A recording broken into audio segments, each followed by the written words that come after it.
一般的人要花1年的时间拿到140批准，你可能只需要花半年的时间就可以拿到，所以这的确是一个。欢迎来到我美美 US Law 北美法律第一频道，记得订阅我们并且开启小铃铛，获取最新视频。各位好，今天很高兴呢，可以给大家介绍一个关于物理治疗师 （physical therapist） 在美国的这个移民和非移民的这个签证政策。首先的话呢，大家知道 physical therapist 物理治疗师呢，在美国是一个非常专业的职位，同时它也是一个非常稀缺的职位，当然也是一个很有前景的职位根据这个职位的特点的话呢，它的这个工作签证和移民签证申请上也的确产生了一些自己的特色吧，可以说是一些优势。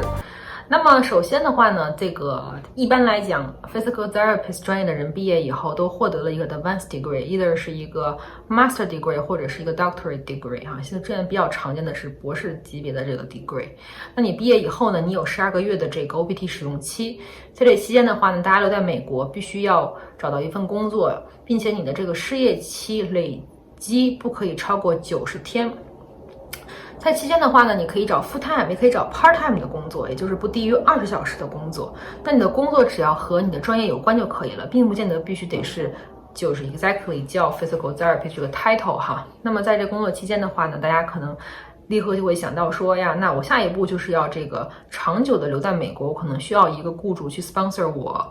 for 这个工作签证了。那这个时候呢，就会出现 H1B 这个概念。那大家可能都知道哈 ，H1B 是我们大部分留学生的一个选择了，同样也是 physical therapist 的一个主要的选择。那么 H1B 的话，首先你得有一个这个愿意支付你不低于 prevailing wage 这个薪资，也就是行业最低标准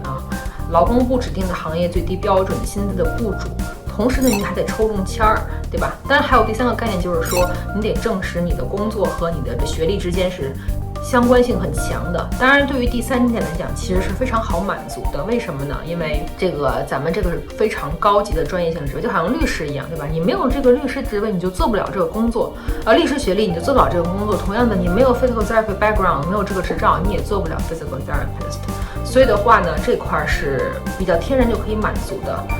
找雇主这一块呢，大家可能会说呀，我可能没有，我知道有一种雇主是不需要抽签的。那么对于我们这个职位来讲，是不是可以找到这样的雇主呢？当然是可以的，因为有一类雇主呢，他们是跟高校 affiliated 的这种 teaching hospital。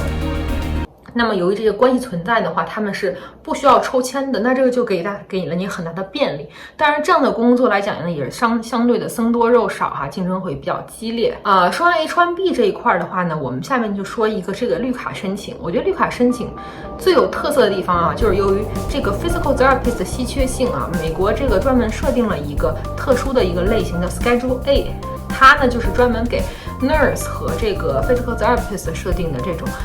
有优势的、有捷径的这种绿卡申请。那一般的这个正常申请的话呢，你要做一个这个打广告，然后这个以及劳工局的审批，这个过程可能要5到6个月的时间。但是由于这个你职位的特殊性physical therapist 申请绿卡可以跳过其中的几步，也就是说可以节约5到6个月的时间。那么这样的话，一般来讲，一般的人要花1年的时间拿到140批准，你可能只需要花半年的时间就可以拿到140的批准，所以这的确是一个巨大的一个优势。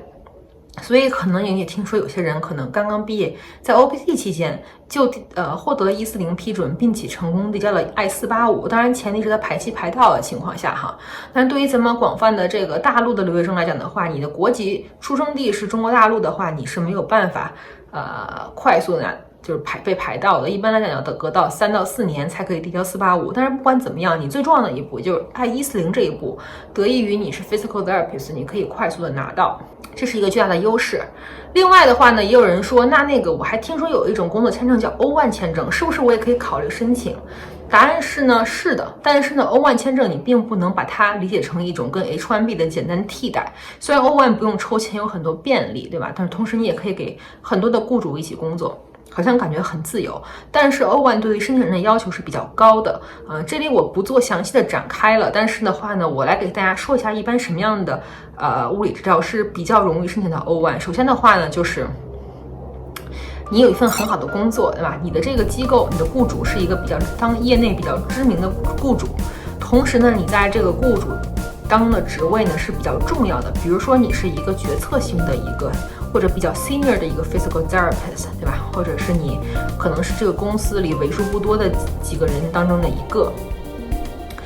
另外的话就是说你的薪资比较高，高过同行90%，这点其实并不是非常容易满足，尤其是如果你是一个刚刚获得执照的一个新人的话。第三点就是说，如果你有一些这个学术期刊的发表物关于你们这个行业的领域的研究的话呢，那也是有很大优势的。其实整体上来讲的话呢，这个可能符合的 O1 的这个要素并不是那么多，但是对申请人要求也挺高的，所以可能准备 O1 对于刚刚毕业人来讲的话，也不是容易的事儿。所以的话，选择 H1B 可能是一个更 practical 的一个做法。那么今天呢，我先给大家介绍这些，以后有时间呢，我们可以再展开关于这个 physical therapist H1B 和绿卡申请策略上的这个探讨。如果今天的节目对你有帮助，那就帮我们订阅、点赞、分享吧。有任何问题，也欢迎在评论区留言。你的法律问题，我最关心。